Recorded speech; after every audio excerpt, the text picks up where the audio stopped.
누가복음 10장 29절부터 37절이고요. 저와 함께 교독하시겠습니다. 그 사람이 자기를 옳게 보이려고 예수께 여짜오되 그러면 내 이웃이 누구니이까? 예수께서 대답하여 이르시되 어떤 사람이 예루살렘에서 여리고로 내려가다가 강도들을 만나매 강도들이 그 옷을 벗기고 때려 거의 죽은 것을 버리고 갔더라. 마침 한 제사장이 그 길로 내려가다가 그를 보고 피하여 지나가고 또 이와 같이 한 레위인도 그곳에 이르러 그를 보고 피하여 지나가되 어떤 사마리아 사람은 여행하는 중 거기에 이르러 그를 보고 불쌍히 여겨 가까이 가서 기름과 포도주를 그 상처에 붓고 싸매고 자기 짐승에 태워 주막으로 데리고 가서 돌보아 주니라. 그 이튿날 그가 주막 주인에게 데나리온 둘을 내어주며 이르되 이 사람을 돌보아 주라. 비용이 더 들면 내가 돌아올 때에 갚으리라 하였으니 내 생각에는 이 사람 중에 누가 강도 만난 자의 이웃이 되겠느냐. 함께 했습니다. 이르되 자비를 베푼 자네이다. 예수께서 이르시되 가서 너도 이와 같이 하라 하시니라. 아멘. 내 이웃이 누구니까? 내 이웃이 누구니까? 라는 제목으로 말씀을 나누겠습니다. 소리가 약간 웅웅거리는 느낌이 좀 있거든요. 약간만 소리 잡아주시면 감사하겠고요. 보셨는지 모르지만 제가 2011년도에 개봉되었던 그 톰 행크스 주연의 영화가 있었습니다. 영화 제목이 독특하게 길었어요. 엄청나게 시끄럽고 믿을 수 없게 가까운 이런 제목의 영화였습니다. 영화를 볼 때 저에게 가장 인상적이었던 장면이 지금도 기억이 나는데 그게 뭐냐면은 아버지인 톰 행크스와 아들의 이름이 오스카인데 이 둘이 태권도를 해요. 집에서 태권도를 하면서 그냥 태권도만 하는 게 아니라 아들과 아버지가 그 게임을 합니다. 그 게임이 뭐였냐 하면은 그 모순어 게임. 모순되는 단어를 서로 얘기하는 게임을 합니다. 이제 아버지의 의도는 인생에는 살면서 모순이 있다라는 것을 깨닫게 된다라는 거예요. 인생은 모순이 있다. 그리고 그 모순을 알면 알수록 아들아, 너가 앞으로 살아갈 그 삶이 더 깊어진다. 그거를 가르치고 싶었던 거예요. 이건 이제 회상 장면인데 아버지는 그 9.11 테러 때 그 무역센터에 있어서 죽습니다. 그 내용이에요. 그 후에 그 남겨진 엄마와 아들이 그거를 극복하는. 그래서 이제 9.11 테러 엄청나게 시끄럽고 믿을 수 없게 가까운 그 테러, 그 얘기를 하는 거죠. 그래서 9.11 사태로 아버지를 잃은 아들이 인생에 모순이 있고 그 모순을 조금씩 끌어안는 법을 배워가면서 남겨진 아들이 삶을 살아갈 힘을 얻게 된다. 이런 내용이었습니다. 영화에 나오는 그 모순어들이 이렇게 몇 개 있습니다. 영어를 표현을 한국말로 바꾸면 이래요. 달콤한 슬픔, 모순이죠. 이제 그럼, 심각하게 재미있다. 귀를 먹먹하게 하는 침묵, 원본 복사본, 액체가스, 분명한 혼돈, 거의 정확한, 진정한 모방. 한국말로는 그렇게 많이 쓰진 않는 표현들이긴 하지만 영어권에서는 아주 쉽게 쓰는 표현들이죠. 이 두 단어가 서로 함께 어울리지 않아야 돼요. 그렇죠? 그런데 함께 어울려서 쓰여지는 이 모순. 우리가 흔히 오늘 비유를 보시면서 지은 이름이 있습니다. 뭐죠? 오늘 비유를 무슨 비유라고 불러요? 선한 사마리아인의 비유. 혹은 또 어떤 분들은 사마리아인 이웃의 비유. 선한 사마리아인, 사마리아인 이웃. 이 두 개는요, 아주 심각한 모순입니다. 같이 어울릴 수 없는 두 단어가 조합된 것입니다. 유대인 율법학자가 내 이웃이 누구입니까? 라고 묻죠. 내 이웃이 누굽니까? 그 얘기는 뭐냐면 내가 누구를 사랑해야 됩니까? 내가 어떤 종류의 사람들을 사랑하고 그들을 아끼고 그들을 돌보고 그들을 도와줘야 합니까? 그 좀 기준을 정해 주십시오라는 얘기였어요. 근데 예수님은 갑자기 뜬금없이 강도 만난 자를 유일하게 도와준 사마리아인에 대한 비유로 그의 질문에 답을 하십니다. 사마리아인 그리고 유대인, 아시지만 유대인에게 사마리아인은 절대로 가까이에서는 안 되는 존재들입니다. 역사적 배경이 오래됐어요. 어떤 거냐 하면 예전에 그 성경에서는 아수르, 그리고 그냥 세계사에서는 아시리아라고 불리는 그 제국에 의해서 사마리아 지역이 점령당합니다. 사마리아 지역이 점령당한 후에 아시리아 제국은 자기네 사람들을 거기로 이주시킵니다. 혹은 사마리아에 있었던 귀족층들을 데리고서 아시리아로 데리고 가요. 그래서 혼합 결혼을 시킵니다. 그러니까 혼합 결혼이 돼서 피가 섞여요. 아시다시피 유대인들은 지금도 그렇지만 순혈주의가 강합니다. 순혈주의. 그런데 사마리아인들은 피가 섞였다. 그러니까 함께 상종하지 못할 사람들. 한국도 그런 문화가 있었습니다. 부끄럽지만 저도 제가 그런 건 아니지만 우리 다 기억해요. 어렸을 때 제가 초등학교 다니면은 이렇게 밖에서 놀다가 좀 피부색이 다른 아이가 드물게 지나가면 그 못된 말 있잖아요. 그 티귿으로 시작하는 못된 말. 그걸 하면서 쟤는 뭐야? 이렇게 얘기합니다. 그런 식으로 존재를 깎아내리고 무시하고 우리 한국인 공동체에 속하지 않는 애야. 이런 식으로 몰았습니다. 함께 놀자고 초대도 안 하죠. 사마리아인들이 그랬습니다. 이게 악화된 게 뭐냐 하면 사마리아인들은 모세 오경만 구약의 정경으로 믿었어요.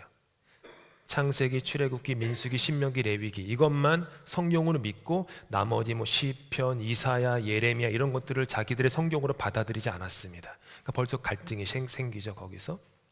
그리고 사마리아인들은 진정한 성전은 예루살렘 언덕에 있는 성전이 아니라 우리들이 그 예루살렘 언덕보다도 훨씬 더 웅장한 산 그리심산에 있는 우리의 대성전이다. 서로 이 성전이 맞다. 이 성전에 하나님의 임재가 있는 곳이다. 막 다투었어요. 기원전 200년경에 기록된 외경 집회서가 있습니다. 우리 개신교인들은 우리 성경에는 이게 외경이 그러니까 집회서가 안 들어 있는데 천주교 다니는 분들의 가지고 있는 성경에는 구약 성경과 신약 성경 중간에 몇 권의 외경이 들어가 있어요. 그래서 그걸 또 공부해요. 역사적으로 매우 중요한 자료입니다. 근데 외경이 집회서에 200년 기원전 200년경에 기록되어 있는데 거기에 이런 말이 나와요. 그러니까 일종의 그 외경 성경인 거예요. 거기에 무슨 말이 나오냐 하면 내가 마음으로 증오하는 민족이 둘이 있는데 세 번째 것들은 민족이라 할 수도 없다. 이런 얘기예요. 사마리아 산에 사는 주민들, 블레셋 사람들, 그리고 세겜에 사는 어리석은 자들이 그들이다. 그들이 거룩하다고 여기는 그 글에다가 이 세 부류의 사람들은 상종도 해서는 안 되는 사람들, 사마리아 사람들. 기원전 128년에는 유대 제사장들이 그러니까 지금으로 하면은 목사 전도사들이에요. 그리심산에 있는 사마리아 대성전에 가서 테러를 벌입니다. 그러니까 목회자가 대성전에 상대편의 교회에 가가지고 불을 지르고 막 그래피티 같은 거 했는지 모르지만 그런 식으로 망가뜨려요. 거기에 대한 보복으로 서기 9년에는 한 130년 정도 지난 후에 보복이 아니네요. 그 9년에는 유월절을 지키지 못하게 하려고 사마리아인들이 예루살렘 성전에 와가지고 보복이죠. 예루살렘 성전에 와서 성전에다가 뼈를 뿌려요. 그러니까 뼈. 유대인들은 그 시체도 만지면 안 되는 그 종교법이 있는데 그 뼈를 뿌린 거예요. 뼈를 뿌린 거 한번 생각해 보세요. 그 보복으로 누가 이 성전에 와가지고 그 인간의 뼈든 동물의 뼈든 막 뿌리고 간 거예요. 얼마나 그 증오가 셌었겠습니까? 유대인들이 흔히 하는 말이 있어요. 사마리아인의 빵을 먹는 자는 돼지고기를 먹는 자다. 이렇게 얘기했고요. 사마리아인이 사용하는 공중 변소는 출입 금지 구역이었습니다. 왜냐하면 거짓 소문이 돌았는데 사마리아인들이 유산된 아기들을 그 공중 변소에 파묻었다라는 거짓 소문을 퍼뜨려 가지고 절대로 사마리아인들이 사용하는 공중 변소는 가면 안 돼. 그러니까 제가 지금 쭉 설명드리는 것은 이 적대감, 그것도 1, 2년도 아니라 수백 년이 흐른 그 적대감. 현재에도 사마리아인들이 남아 있습니다. 많지는 않아요. 900명 정도, 전 세계에 900명 정도 남아 있는데 세겜으로 불렸던 그 웨스트뱅크, 그 북쪽에 위치한 팔레스타인 지역 네블루스라고 하는 곳에 한 380명 정도 살고 있고, 텔아비브에서 6km 떨어진 홀론이라는 곳에 약 460명이 현재도 살고 있습니다. 오늘 비유에 나오는 내용을 보면 이렇죠. 예루살렘에서 여리고로 내려가는 거예요. 예루살렘에서 여리고. 저기 사진에 보이는 제일 위가 예루살렘이고요, 제일 아래가 여리고입니다. 이 길이요, 무척이나 험난한 길입니다. 예루살렘은 해발 690m, 여리고는 또 그 더 아래예요. 해저예요. 해저 390m. 그렇기 때문에 그 무려 그 고도가 1080m가 차이가 나요. 그 길을 27km 정도를 걸어가야 되는 거예요. 거기에는 바위투성이의 사막지대도 있었고요, 길 옆에는 암석과 동굴이 많아서 강도들이 숨기에 참 좋은 곳이었습니다. 심지어 뭐 잘 보이실지는 모르지만은 저 사진 중간쯤에 그 아둠밈 비탈길이라는 게 있어요. Ascent of 아둠밈, 아둠밈 비탈길이라는 게 있는데, 아둠밈의 뜻이 피입니다. 피. 그러니까 피의 비탈길이라는 뜻이에요. 얼마나 거기 지나가면 사람들이 피를 많이 흘렸는지 비탈길 이름이 피범벅길이에요. 이 이름처럼 예수님은 저와 여러분에게 이 길을 지나다가 피범벅이 된 한 사람을 소개시켜 주십니다. 한 사람이 이 길을 지나고 있습니다. 그의 정체에 대해서 예수님은 자세히 말씀하지 않지만 우리는 익히 상상할 수 있어요. 그가 유대인이다. 왜냐하면 예루살렘에서 제2의 도시 여리고로 내려간다는 것은 예루살렘 대성전에서 순례의 길을 그러니까 순례의 예배를 마친 후에 집으로 돌아가는 길이었던 거죠. 그러니까 예루살렘에서 순례의 예배를 드린 거예요. 예배를 드린 거예요. 감격의 예배, 감동의 예배, 감화의 예배를 드리고 자기 집이 있는 여리고로 내려가고 있습니다. 근데 그 가는 길에 강도를 만나요. 강도들은 그에게 득달같이 달려들어서 때립니다. 넘어뜨립니다. 옷을 다 벗깁니다. 왜냐하면 당시에는 이 옷이 아주 그 재화의 가치가 컸어요. 지금은 뭐 아니지만은 당시에 돈을 빌리는 그 담보로 옷을 삼았어요. 그 정도로 옷이라는 게 귀한 것이었는데 그 옷을 뺏은 거예요. 그리고 무자비하게 때립니다. 가진 모든 것을 약탈해요. 거의 죽을 지경이 된 그를 길에 내버려두고 떠납니다. 이 사람은 죽음의 문턱에서 헉헉대고 있어요. 누군가 아무라도 나를 좀 도와주세요 라는 마음으로 누워 있습니다. 성경을 보니까 예수님이 마침이라고 해요. 마침 한 제사장이 예루살렘에서 여리고로 내려가다가 그를 만난다. 마침이라는 것은 이 제사장이 이 강도 만난 자를 도울 수 있는 절호의 기회였다라는 거예요. 제사장은 뭐 하다가 만난 겁니까?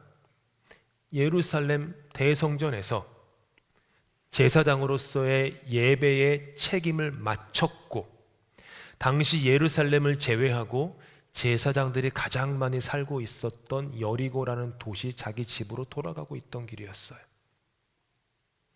그리고 성경은 이렇게 말합니다. 그는 그를 보고 피하여 지나가고.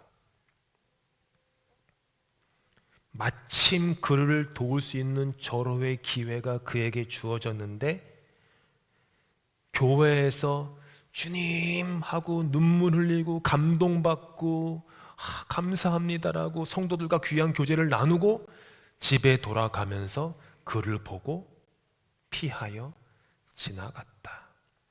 이 얘기는 의도적으로 죽음에 처한 그를 피하여 도피를 하였다라는 뜻이죠. 제사장은 가만히 보면, 예수님의 비유를 자세히 들여다보면 양심의 갈등이 없습니다. 적어도요. 도덕적 갈등도 없습니다.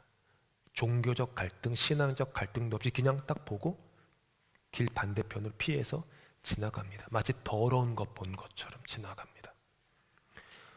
이유는 모릅니다. 학자들에 따라서 이 사람도 강도 때를 만날지 모르니까 서둘러 빨리 가야겠다라고 다급했는지, 아니면은 당시 유대 종교법에 따라서 죽은 시체를 만지면 일주일 동안 부정하기 때문에 이 사람이 그 사람을 죽은 것으로 여기고 가까이 가지 않았는지 뭔지 몰라요. 하지만 우리는 알 수 있는 건 확인도 안 했다라는 거죠.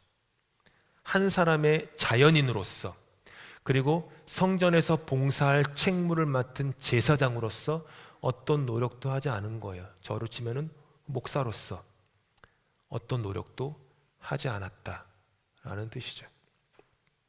얼마의 시간이 지난 후에 한 레위인이 그곳에 다다릅니다. 제사장은 귀족 계급에 속한 유대 사회의 상류층인데 반해서 레위인은 그보다 낮은 성직자 계급이었습니다. 꼭 아니지만은 전도사님일 수도 있고 그래요. 근데 당시 레위인들이 어떤 일을 했냐 하면은 성전에서 문지기를 했어요. 문지기 뭐예요? 교회 환영위원인 거예요. 주보를 나눠주고 새로운 분들 오면은 음식을 차려가지고 접대하고, 그런 문지기. 또 레위인은 어떤 일을 했냐 하면은 찬양을 했어요. 찬양팀이었다라는 거예요. 성가대원이었다라는 거예요. 레위인은. 또 이 사람은 관리 운반도 했어요. 교회 청소를 하는 제니터 역할도 하고, 교회 어떤 물건들도 확인하고 사무를 담당하는 그런 사람이 레위인이에요. 그렇죠? 근데 똑같아요. 성경은 예수님께서 말씀하신 그 역시 뭐예요? 그를 보고 피하여 지나가고. 그를 보고 피하여 지나가고. 제사장과 레위인의 이 행동이 더욱 안 좋은 이유가 하나 있습니다. 그게 뭐냐면요, 제사장과 레위인은 자신들의 생계를 자신들이 종사하는 예루살렘 대성전으로 순례 예배를 드리러 온 사람들이 드린 물질로, 예물로 자신들의 생계를 유지했던 사람들이에요. 즉, 그렇기 때문에 제사장과 레위인의 행동은 강도 만난 자에게 냉담하고 무관심함으로 말미암아 자신들의 삶을 지탱케 하는 이들을 부정하고 자신들이 종사하는 종교 제도를 욕되게 한 겁니다. 그러니까 이 정도까지 설교하면 여러분들은 듣지 않아도 돼요. 지금 하는 모든 말은 저한테 하는 말이에요. 제가 목사니까. 그렇잖아요. 제가 제사장이고 레위인이고 이 땅의 목사들에게 하는 얘기예요. 이 땅의 목사님들, 이 땅의 신부님들, 뭐가 됐건 간에 어떤 종교의 종교직을 맡은 분들이든 간에 그분들에게 하는 말이에요. 당시 유대인들은 사람을 세 종류로 분류했습니다. 제사장 부류, 레위인 부류, 그 다음에 나머지. 참 유대인들은 이런 거 세요. 당시에는요. 제사장이 한 부류가 있고 레위인이 한 부류, 나머지는 모든 백성. 그러면 이제 예수님의 비유를 사람들이 듣잖아요. 등장인물 1번 제사장 나왔어요. 등장인물 2번 레위인 나왔어요. 그 다음 나올 사람은 뭐죠? 평신도가 나와야 돼요. 그렇죠? 일반 백성. 평신도 중에 그래도 좋은 평신도가 한 명이 나와가지고 그를 보고서 쯧쯧쯧 이러면서 도왔다라고 해야지 이야기가 잘 풀리는데, 갑자기 예수님이 누구를 데려와요? 한 사마리아인이 길을 걷더라. 거기서부터 이제 긴장감이 확 올라오는 거예요. 뭐지? 내가 알던 소설의 전개가 아닌데? 이렇게 되는 거죠. 모든 기대를 산상조각내요. 게다가 결정타를 날리죠. 함께 읽습니다. 시작. 어떤 사마리아 사람은 여행하는 중 거기에 이르러 그를 보고 불쌍히 여겨. 그 사마리아인은 강도 만난 자를 보자 속에서 불쌍한 마음이 올라왔습니다. 이거를 다음 주에 좀 더 깊이 묵상할 거예요. 그러니까 연민의 감정이 올라왔어요. 긍휼의 마음이. 불쌍히 여겨라고 하는 저 단어가 누가복음에 아주 중요한, 누가복음에만 특히 있는 표현인데 헬라어로는 스플랑크니조마이.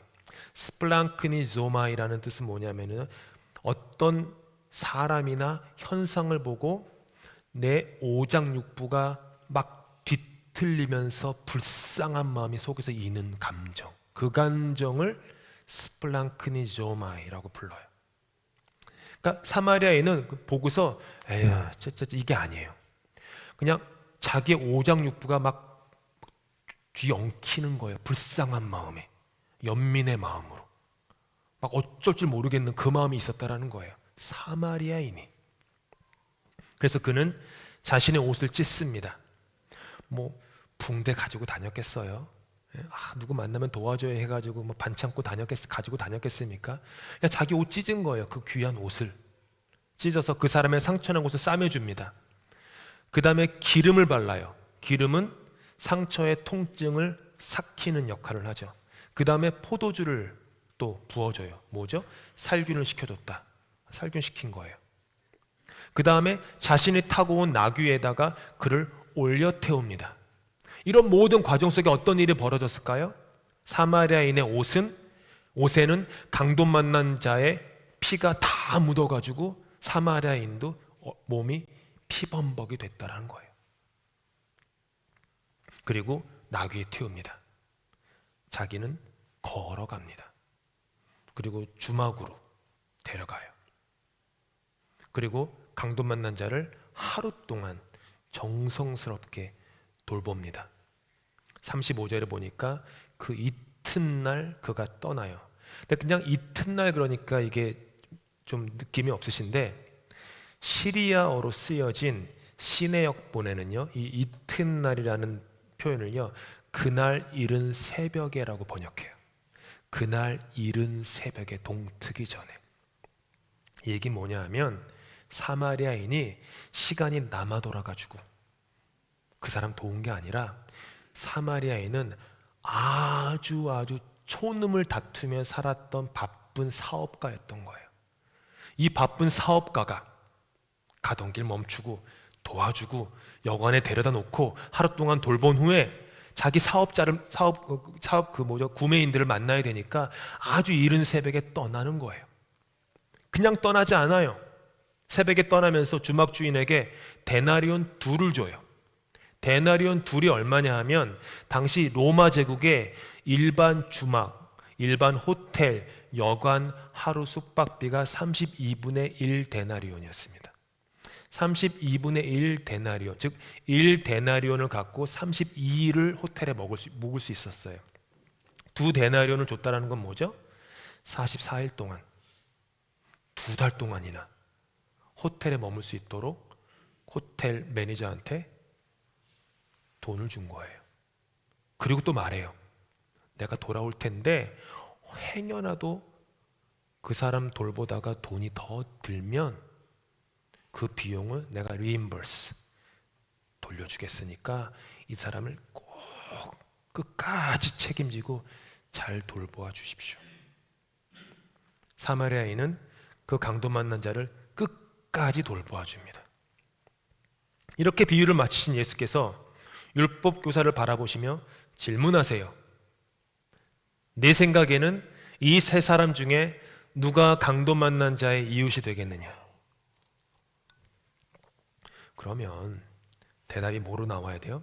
사마리아인입니다 라고 나와야 되잖아요. 근데 이 율법학자는 사마리아라는 말도 자기 입 밖에 내고 싶지 않은 거예요. 그 입 밖에 내면 내 입이 더러워지는 거예요. 그래서 뭐라고 얘기해요? 자비를 베푼 자, 돌려 말하는 거죠. 자비를 베푼 자입니다. 예수님께서 말씀하세요. 가서 너도 이와 같이 하여라. 율법학자는 어쩌면 저와 여러분인지도 모릅니다.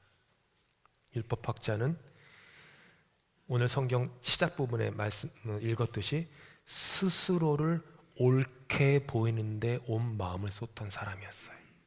스스로를 옳게 보이는 사람, 사람들로부터 인정받고 싶어하는 사람, 하나님으로부터 인정받고 싶어하는 사람, 종교 지도자로부터 인정받고 싶어하는 사람. 그는 자신이 옳다고 여기는 것이 온 우주의 진리라고 믿었습니다. 그는 가진 것이 많은 사람이었습니다. 스스로를 높이는 자만의 사람이었습니다. 이 얘기 뭐냐면 그는 늘 언제나 위에서 사람들을 내려다봐요. 이렇게 제가 이 강대상 위에서 설교할 때 여러분들을 내려다보면 안 되는데 늘 제 마음에 기도해요. 내려다보지 않게. 근데 그런 분들 너무 많아요. 목사님들도 그렇고. 내려다보면. 근데 이 사람은 그런 사람이에요. 위에서 내려다보는 사람. 그의 질문을 한번 보십시오. 내가 사랑해야 하는 나의 이웃이 누구입니까? 라고 물어봐요. 이 질문을 잘 들어보셔야 돼요. 나의 이웃이 누굽니까? 내가 누구는 사랑하고 누구는 사랑하지 않아도 됩니까? 라는 질문입니다. 어떤 카테고리의 사람을 내가 도와줘도 되고 어떤 카테고리의 사람들은 내가 안 도와줘도 됩니까? 기준을 정해 주십시오. 선을 그어 주십시오. 이 얘기예요. 율법적인 질문입니다. 나의 책임의 한계는 어디까지입니까? 율법이죠. 딱 거기까지만 걷겠습니다. 딱 거기까지만 돕겠습니다. 이 사람까지는 돕습니다. 저 사람은 아닙니다. 내가 내 삶 안쪽으로 받아들여야 될 사람은 받아들이고 내 삶의 테두리에서 밖으로 몰아내야 할 사람들은 몰아내겠습니다라고 사람들을 분류하는 거예요. 분류하는 걸 뭐라 그래요? 그걸 율법주의라고 그래요. 하지만 예수님께서는 질문 자체를 바꾸세요.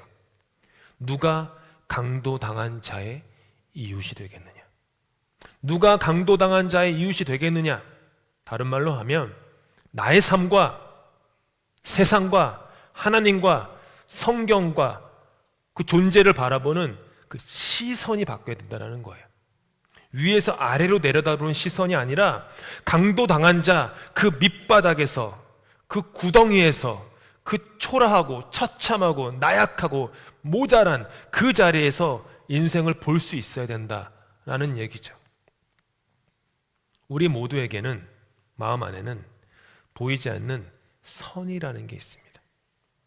그 선이 울타리 쳐 있습니다. 선 안에 있는 사람은 내 편입니다. 선 안에 있는 사람은 이웃이라고 부릅니다.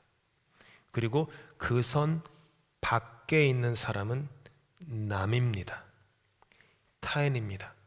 영어로 얘기하면은 선 안에 있는 사람은 us, 선 밖에 있는 사람은 they. 선을 긋습니다. 그리고 그렇게 살다가 한때는 그저 선 밖에 혹은 선을 걸치고 살던 타인이 시간이 지나면서 더 멀어져 외인이 되고 시간이 더 지나면서 그 외인이 어느 순간 나의 적으로 변모합니다. 때로는 뭔가 깨달음이 있어서 그 선을 나의 마음에서 요만큼까지 가 있는 선을 조금 더 먼 곳에 긋고 주님께 칭찬을 바라며 묻습니다. 그게 베드로가 한 거예요. 주님, 7번 용서하면 충분할까요? 7번. 저는 솔직하게 같은 사람 7번 용서하는 거 어렵습니다. 같은 사람에 대한 거예요. 동일한 사람을 7번 용서한다? 어렵습니다. 그러니까 베드로는 칭찬받고 싶었어요. 주님, 제가 주님 믿기 따르기 전에는요, 한 번만 용서했는데 그 숫자를 늘려가지고 7번 정도 될 것 같아요. 저 잘했죠? 칭찬해 주세요. 주님이 뭘 하십니까? 70번씩 7번이라도 용서해라. 490번 용서하라는 말씀이 아니라 네가 그어놓은 선을 지워라. 그 얘기예요. 선을 지워라. 선을 지워라. 누가 강도 만난 자의 이웃이 되었느냐? 주님께서 저와 여러분에게 물으십니다. 참된 의도가 무엇입니까? 율법학자처럼 위에서 아래로 사람을 내려다보지 말라는 것입니다. 어떤 이유에서건 대신 강도 만난 그 사람처럼 그 길바닥 아래에 누워서 나를 향해 조건 없이 구원의 손길을 뻗는 그 존재를 바라보라는 거예요. 우리에게 강도 만난 자의 처지가 되어보라는 겁니다. 나의 존재를 더 씌웠던 거짓과 위선의 그 수많은 옷가지들이 다 벗겨지고 나의 힘으로 결코 이길 수 없는 죽음의 문턱에 이르기까지 맞아보라는 거예요. 두들겨 맞아보라는 거예요. 인생을 살면서 길가에 한번 내동댕이 쳐보라는 거예요. 그리고 내가 가장 기대했던 사람, 저 사람은 나를 돕겠지 라고 했던 그 사람마저 나에게 냉담하고 외면당하는 그 경험을 한번 해보라는 거예요. 내가 그 가운데에서 내가 가장 기대치 않았던 그 사람으로부터 구원을 받아보라는 거예요. 그러면 깨닫게 됩니다. 낮아져요. 내 마음 안에 그동안 그어두었던 못난 선이 서서히 옅어집니다. 내가 가장 밑바닥에 있으면 나를 구조할 그 사람을 가리지 못합니다. 그 사람이 흑인이건 백인이건 아시아인이건 그 사람이 고등교육을 받았건 받지 못했건 어디 맞아가지고 빨가벗어서 죽어가고 있는데 나를 돕는 사람 딱 보고 당신 나랑 다르네? 또 땡큐. 이럴 여유가 어디 있습니까? 받아야죠. 그 구원을. 우리는 그냥 받아들일 뿐입니다. 그리고 그것을 우리는 은혜라고 말합니다. 그게 은혜예요. 죄가 나의 옷을 벗기고 죽도록 두들겨 패서 죽음의 문턱에까지 이르게 한 후에 아무도 구할 수 없는 어두운 인생의 구덩이에 나를 내팽개쳐 놓았을 때 나는 이런 나에게 구원의 손길을 뻗은 예수 그리스도라는 선한 사마리아인을 만났습니다. 그분은 자신의 몸이 나의 죄로 말미암은 나의 피로 범벅이 되어도 아랑곳하지 않으세요. 그렇게 자신의 몸을 찢고 피를 다 흘려 내가 다 나을 때까지 하늘나라 주막에 머물게 하십니다. 늘씬하게 얻어맞고 구원을 간절히 필요로 하는 처지가 되면 그러면 은혜를 압니다. 그러니 은혜를 경험하십시오. 제가 여러분한테 인생 살면서 늘씬하게 인생의 풍파를 얻어맞으라는 그런 뜻으로 드리는 말씀이 아니에요. 오해하지 마세요.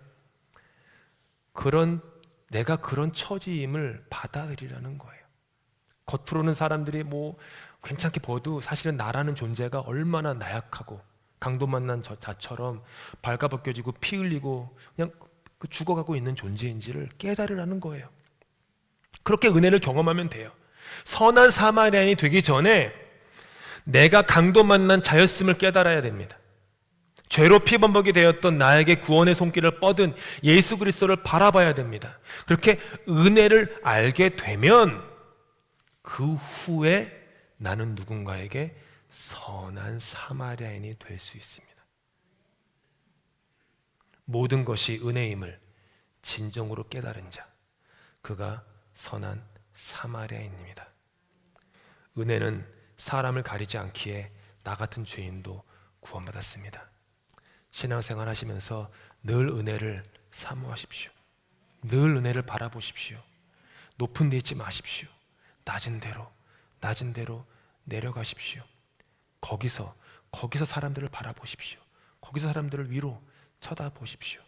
나보다 남을 더 낮게 여기면서 사랑하고 존중하고 아끼면서 살아가시면 우리의 삶이 나도 모르는 사이에 선한 사마리아인의 삶이 될 것입니다. 기도하시겠습니다. 내가 강도 만난 자였습니다.